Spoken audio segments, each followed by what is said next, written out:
plus des actions individuelles des sociétés cotées en bourse, il existe aussi des regroupements des actions de plusieurs sociétés appelés indices boursiers. Alors les amis, qu'entend-on par indice boursier et comment ces indices sont formés? Un indice boursier, c'est un indicateur qui mesure la performance ou l'évolution globale des actions d'un groupe de sociétés cotées en bourse. Dans le cas des indices boursiers, ce sont plusieurs sociétés qui se mettent ensemble pour former un groupe. Donc par rapport à l'indice boursier, ce sont des sociétés du même secteur d'activité, de la même région ou même pays qui forment un groupe et les sociétés qui forment ce groupe ont chacune des actions et l'indice est calculé en tenant compte de ces actions.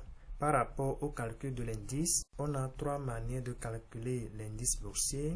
On a l'indice pondéré par capitalisation boursière. Dans ce premier cas, chaque action contribue à l'indice en fonction de la capitalisation boursière de la société. C'est-à-dire qu'on va multiplier le prix de l'action au nombre d'actions en circulation pour trouver la capitalisation boursière de la société. Et la société qui a une plus grande capitalisation boursière aura plus d'impact sur l'indice boursier. La seconde manière de calculer l'indice est l'indice pondéré par le prix des actions. Dans la seconde méthode, l'indice est influencé par le prix de chaque action, quelle que soit la taille de la société. Donc la société qui a des actions au prix plus élevé, cette société aura plus d'influence sur l'indice. La troisième manière, c'est l'indice égalitaire. Par rapport à la troisième manière, chaque action a le même poids, quel que soit le prix ou sa capitalisation boursière. Dans ce cas, les sociétés ont le même niveau et la troisième manière est rarement utilisée. Ce sont les deux premières méthodes qui sont plus utilisées pour calculer les indices boursiers. Donc, pour qu'une société fasse partie du groupe qui va former l'indice boursier, il faut que la société remplisse des critères. Alors, quels sont les critères essentiels pour qu'une société fasse partie d'un groupe? Pour faire partie d'un groupe, une société doit avoir un minimum de taille ou la capitalisation. La société doit être dans le même secteur d'activité que les autres, c'est-à-dire prenons l'exemple d'une société dans le secteur de la télécommunication. Cette société ne peut pas être dans le même groupe que des sociétés du secteur bancaire. Le troisième critère est que la société doit être dans la même région ou dans le même pays. Une société en France ne peut pas former un indice boursier avec des sociétés en Amérique. Le quatrième critère pour faire partie d'un groupe est que la société doit être importante dans l'économie nationale ou régionale.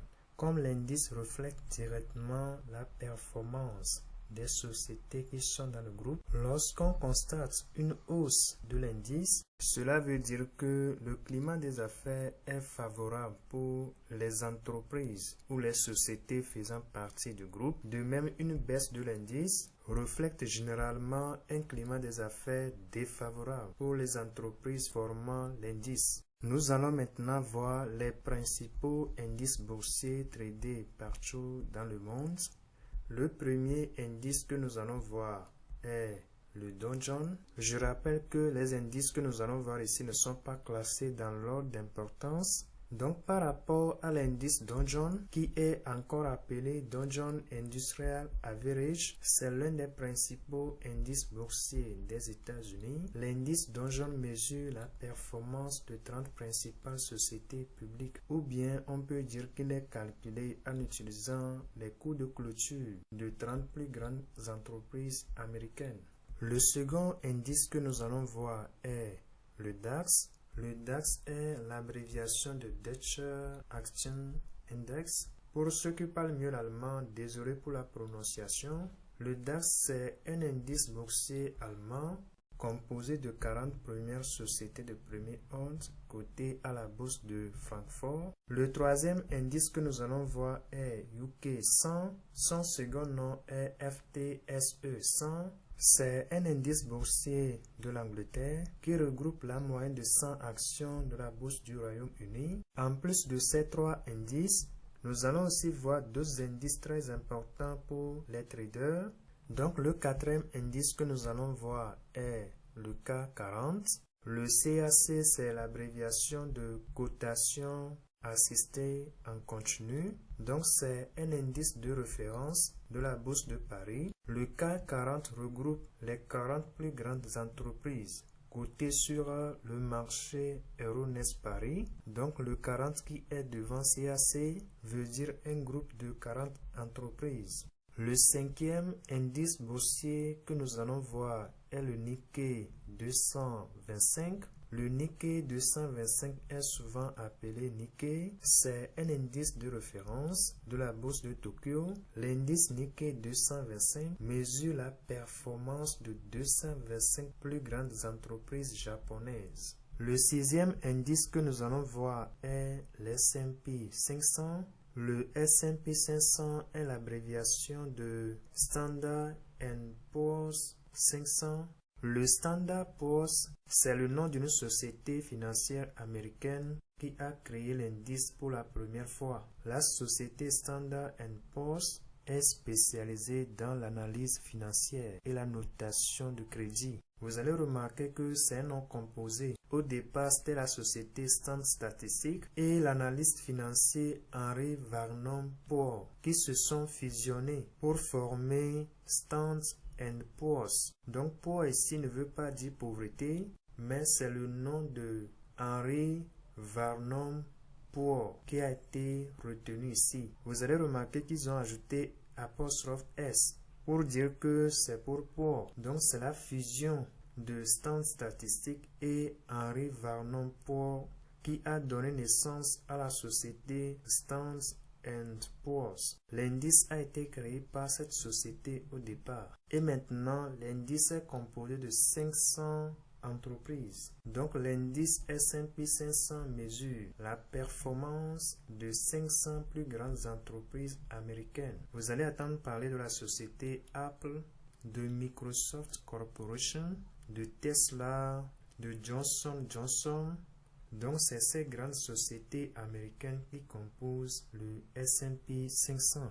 S&P 500 est alors l'un des indicateurs clés de la santé de l'économie américaine. En plus de ces indices, il y a aussi d'autres indices boursiers. Nous allons maintenant les classer selon les différents pays ou selon les différentes zones économiques.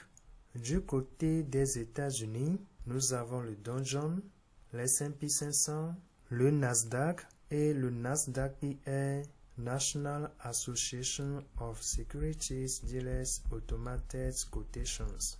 Nasdaq est à la fois une bourse de valeur et un indice. Par rapport à la bourse de valeur, Nasdaq est l'une des principales bourses de valeur au monde, basée à New York.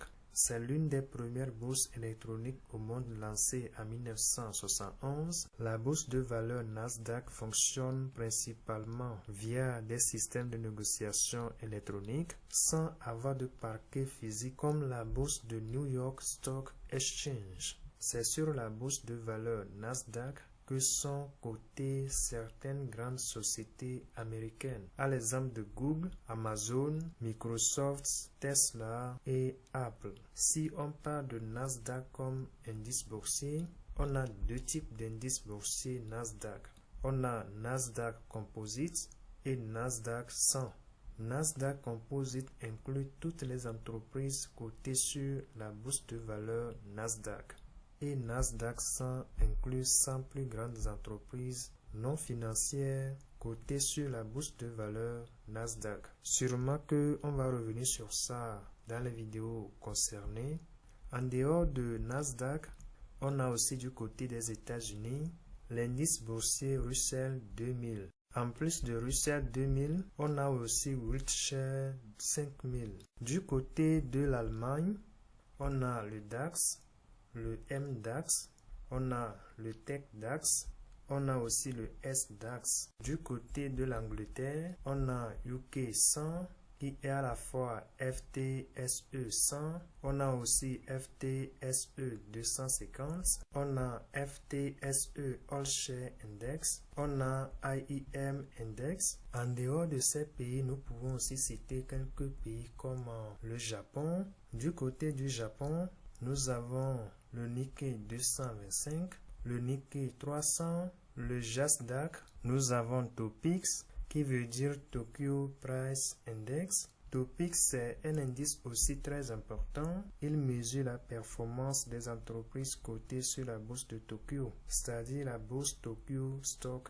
Exchange. Du côté de la France, nous avons le CAC 40, le CAC Next 20, le CAC Mid 60, le SBF 120, le CAC Small. Du côté de la zone euro en général, nous avons Eurostock 50, Eurostock 600, FTS Eurofest 300, UMSCI UMU Index. Eurostock 50 peut être aussi appelé Stocks Euro 50. Nous allons aussi voir quelques indices du côté de Canada, Suisse et la Chine. Du côté du Canada, nous avons quelques indices là aussi. Par rapport à la Suisse, nous avons aussi tous ces indices. Et par rapport à la Chine, nous avons aussi tous ces indices. Les plus importants sont mis en haut. Nous avons vu un peu plus haut les indices les plus tradés. Donc les traders ne s'intéressent pas à tous ces indices au même moment. Donc si vous voulez trader les indices les plus importants, vous allez tenir compte des fondamentaux de ces pays. L'exemple des fondamentaux, c'est le cas des élections ou bien des guerres, les crises économiques